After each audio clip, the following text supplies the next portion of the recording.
know a young boy drowned here?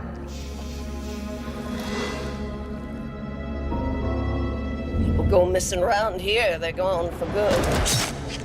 His name was Jason. He was my son. Oh my God. And today is his birthday.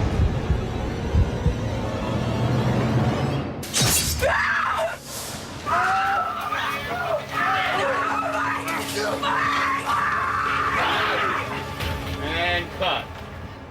You have this iconic character, Jason Voorhees, and it was a great jumping off point for us to take this character and think of a way to reintroduce him to a new audience and the old audience. When you decide to do a Friday the 13th movie, one of the first decisions you have to make is he supernatural or isn't he? And if he's not supernatural, and he's always appearing in places, you have to root that in reality in some way. And we felt that the easiest way to do that was that there are tunnels under this camp, and that's how things happen. One of my first comments was, create an underground, you know, something claustrophobic, an old mine shaft, something like that, and have them operate from there. You walk on stage, and there's 150 feet of tunnels, and Jason's lair, which is right here, and you can't believe that you're on a soundstage.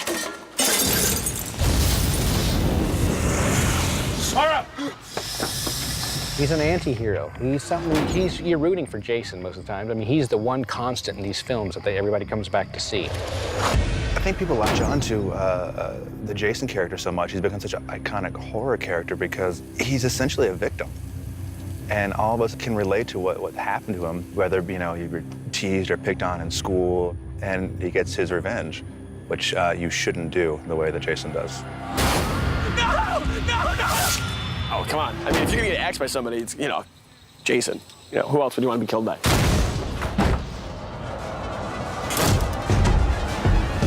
It's all backstory because really what you do when you do a movie like this is you say, what is it about the mythology that makes people want to make it and watch it over and over and over again? Originally, him drowning because people were making out.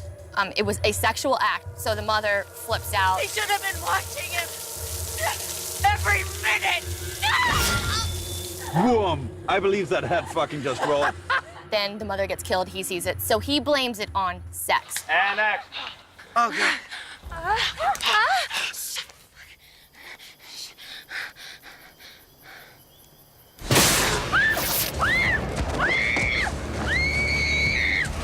It's authentic to who Jason is and the person he is and the character that's been created for the past 30 years. My character, some other characters, I think we do things that he just sees red.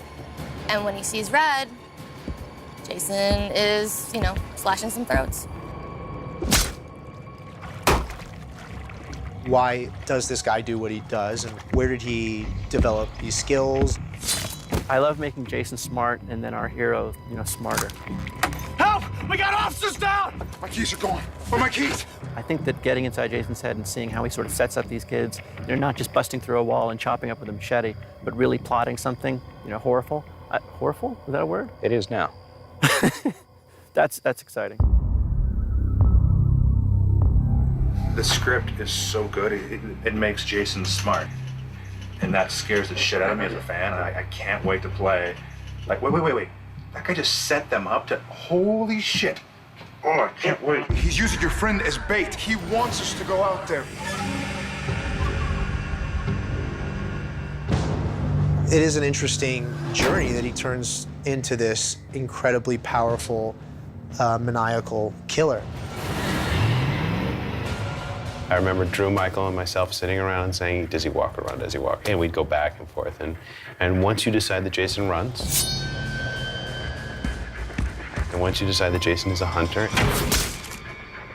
and he's not an idiot who can't do anything and he's living off the land, he is a physically fit specimen. There was a specific body type that we wanted. We're making him more nimble. You know, he's built. In fact, there's a torso over here. This is one of the skins, unpainted. He's basically kind of sinewy, thin. He's going to have scars on him.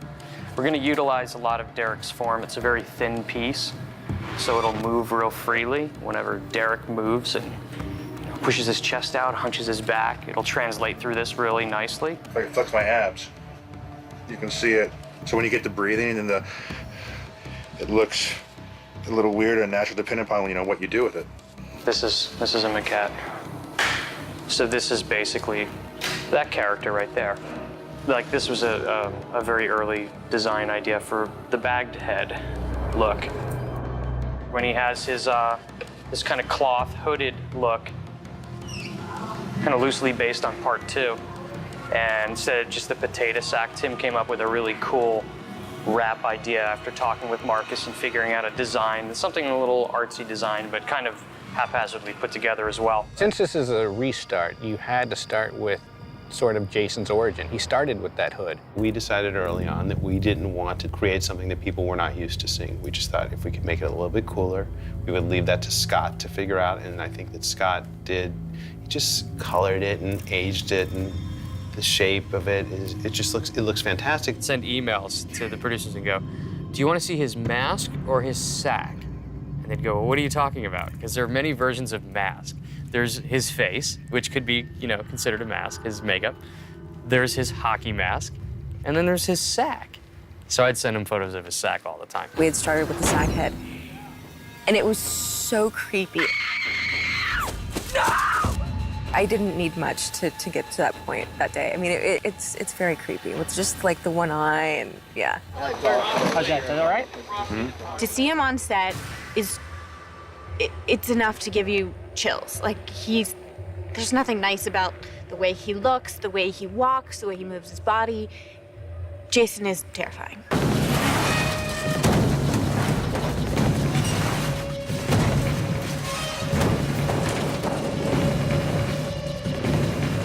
It's so surreal to me that I'm actually playing the character myself, being a fan, just seeing the character on the monitor. It's weird because I'm thinking what I'm thinking for myself inside the mask, but then I see it outside. I'm like, that's Jay. Oh, is that me? It's so wild. Derek's an incredibly physical guy and a wonderful physical storyteller. Derek is pretty much the nicest person I've ever met, so it's ironic that he's doing such an amazing job playing this character.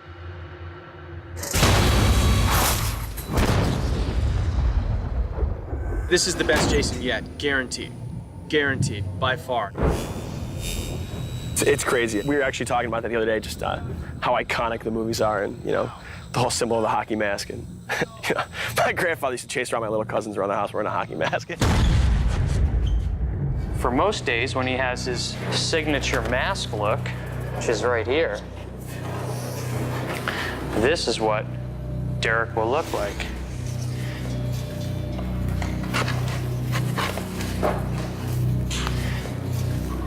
That'll be his mask look.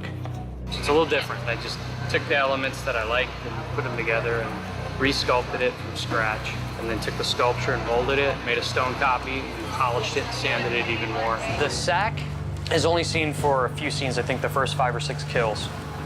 Then Jason gets rid of that for the hockey mask.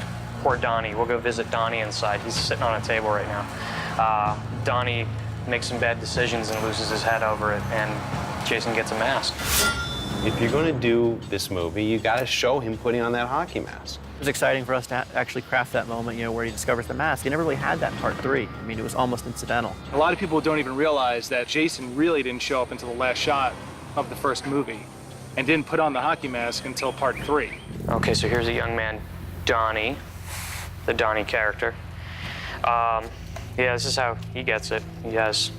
He finds his little toy, the hockey mask, and Jason gives him the old grab him by the head, and he then takes the mask off, drops the head, so Donnie's head will take a tumble, but that's Donnie. Well, in this scene, I just got done harvesting a bunch of marijuana that I found over in the woods there, which is pretty sweet, and I go in and start rolling up a J, reading some of my porno magazines that I love whacking to, and and then old Mr.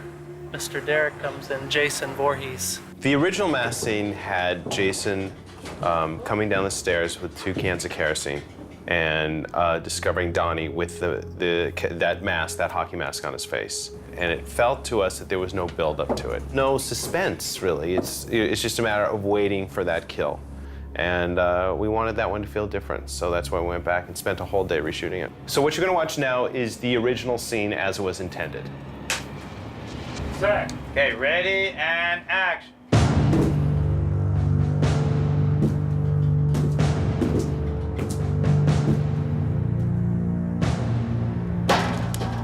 Oh, shit.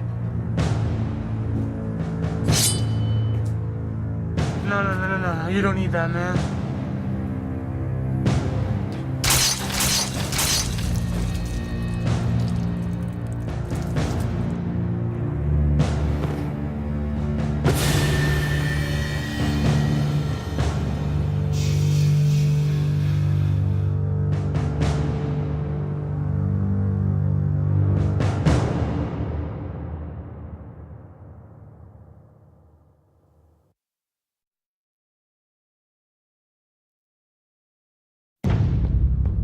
You do realize this camp was closed down like 20 years ago. Some woman, she went fucking nuts, killed all these counselors, blamed them for her son's drowning. Her son, Jason, he came back. No! I remember I was a Boy Scout, and I saw early trailers from Friday the 13th, and that got me right away interested in it. Obviously, then later at Boy Scouts, it was like lore, you know, and here I get to recreate like a campfire conversation just like we had them. I just found some broken down cabins over there. It's gotta be the old camp. I was young. It was sort of one of those, you know, bootleg tapes that everybody passed around. I saw it when I was way too young. Please, kids at home, don't watch this. When you wait a few years, for the love of God, there's a lot of nudity, a lot of blood in this film. It's one of those movies that, you know, once it's on tape, that everybody sort of passed it around. And, you know, we loved it.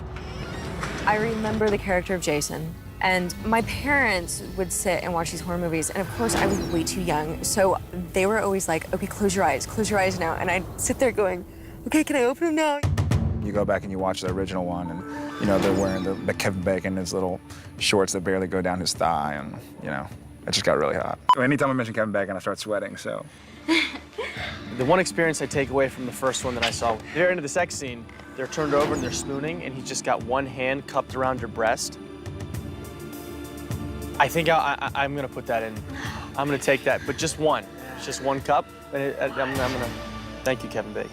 I was 11 years old. I saw it at my friend Rob's house. Now they're gonna have to clear that guy's name. That's all right.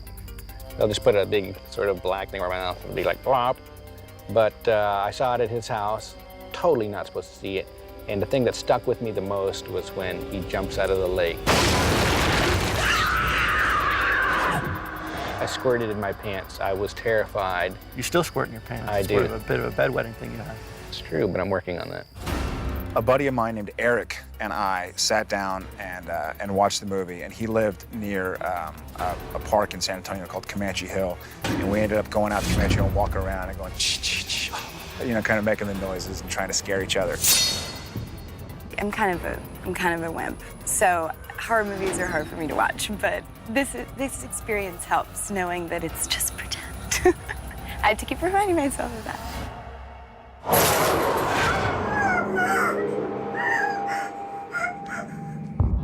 I was always the youngest of my older cousins and my sister and stuff like that, so I remember going to see it with them.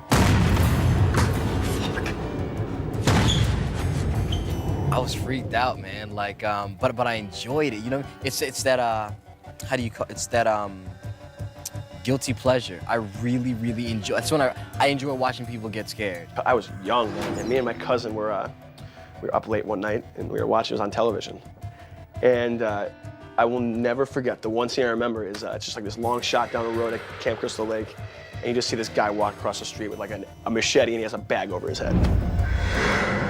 Like, talking about giving the chills, man. Oh yeah, it was amazing. I remember I rented a VHS machine, or my parents did, and the first two movies that I rented were Friday the 13th 1 and 2. And I'm like, I'm old enough to watch horror movies, this is awesome. And I watched them and I was scared out of my pants. I went to camp in Maine, and I went to Camp Crystal Lake. It wasn't called that, it was called something else. And it was an amazing experience to get scared shitless from watching these movies. And we all have our Camp Crystal Lake experiences, and so that's why when you get presented with the opportunity to make the movie, it's impossible to say no to it. If you truly are a fan, you can't say no to that opportunity. I mean, let's face it. These movies are exploitation films when they first started. It's about sex, drugs. God knows we have a lot of those. Violence, and boozing. I mean, that's what it is. That's how it started. That's the audience it's for. We totally embrace that in this film, and I think we amp it up like you've never seen it before. We're partying, we're drinking, we're having fun, but it's a new group of people. It's new and fresh and totally different than the others. It's a fun movie. I mean, these are kids having sex, doing drugs, and basically having fun. So what you have is a wonderfully vivacious group of kids. And in between it, you have horribly, horribly bloody and frightening scares. Why do you think there's been 17 installments? I'm kidding. There's only been 12. I don't know. It really is scary to think if there's somebody out there like this lurking throughout the woods. Oh my God! The slasher films that sort of started the idea of horror films, those are sort of iconic. Friday the 13th being one of probably 2, maybe 3. They're movies that like a person like myself saw when I was a kid, and ever since then, I'm not gonna go camping in the woods. Not that I wouldn't like to, but you always think about Jason every time you go into the woods. Friday the 13th is a fun horror film. And not all horror movies are fun. A lot of them are torture, and you're not looking at the screen because you don't want to look at someone get their fingernails ripped off or have them put on a meat hook with an insert of a hook going in a back. So it's a classic, fun slasher film. And I think there's always an audience for a movie that, and then you throw in this iconic character who's wearing this hockey mask, and the audience is there for that. They love it. Our idea was to make it kind of like Batman Begins, which is a reboot, start fresh, make this much grittier, kind of a fast and loose Jason that we have never seen before. I think any villain, or any true villain in a film, never sees himself actually as a villain. Everyone says that Jason's this crazy evil character. I'm not in my mind, I'm not playing it as an evil character. I mean, he's been wronged. Just won't be left alone, and so does he. And society has shunned him and constantly done him wrong throughout his life, and he just wants to be left alone, and he's fighting back. I wanted to definitely keep him more as a human being, as a tragic figure more. Make him someone that was actually in the woods, surviving like a real human would. He's fast, he's not walking around like a zombie. If you were raised in the wild, amongst the animals, you're a hunter. You're maybe also a little bit leaner, quicker, and that was maybe the biggest departure we took. I'd like to think that it's still the same Jason, only reveal aspects that haven't been shown so far, that yes, he can be, intimidating at the right moment. He can also be very cat-like and quick. He's territorial. It's not like he's going around just killing people randomly. I mean, if you invade his territory, he's kind of protecting his turf. Unlike other movies, this will be the first movie, I think, where you'll see Jason kind of using his brains. And I think that'll be pretty impressive. He's got a slightly misshapen head, but there are brains in it. That's true, actually, the misshapen head. This part is all hunter, this part all killer. Yeah. If you see an overdeveloped hunter area, avoid that guy. Indeed, indeed. We wanted to show the audience, something of a young Jason and his mother. And, in the first film, his mother is the killer. And I think it was important to us to just give the audience a little glimpse of who Pamela Voorhees was. And just with a flashback, you can see a young Jason, you can see what happens to his mother, and that alone can really show you why he has become what he has become. They picked a lot of the really good elements of these Friday the 13th films out. Definitely in 1, 2, 3, and 4, and part of 5. There were things that people enjoyed about those films that I think they wanted to see more of.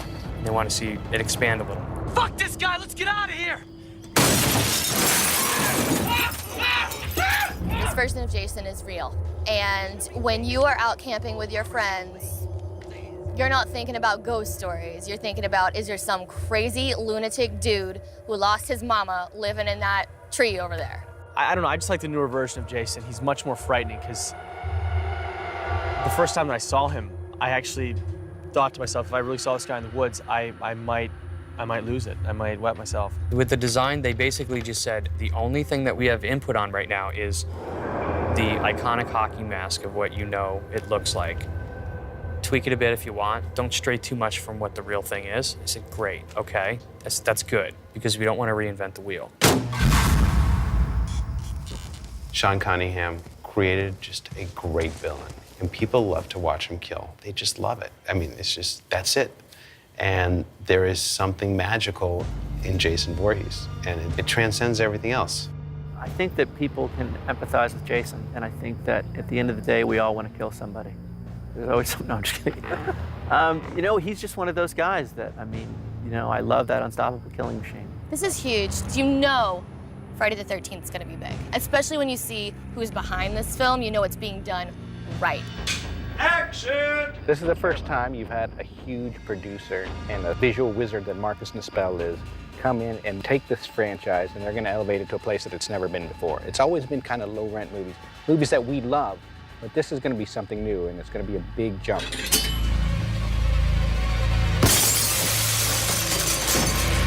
He's a cinematic genius, man. Like, I can't wait to sit down and really watch it, full scope. I love how in the middle of a scene, if he wants something else, he'll tell you. You really got to show me fear in this one, okay? By integrating Daniel Pearl and Marcus together, we kind of felt very comfortable that the movie was going to have a unique and beautiful, rich look. Marcus understands the scares, maybe better than anyone else who I know. The genre has evolved over the years, and to be able to reintroduce it to a new generation, I think is really exciting. We really up the ante with some of the kills and get right in your face, and we're showing quite a bit. It's going to just leave you on a kind of like a runaway train that's going up and down, just like a roller coaster, and it's going to veer off somewhere.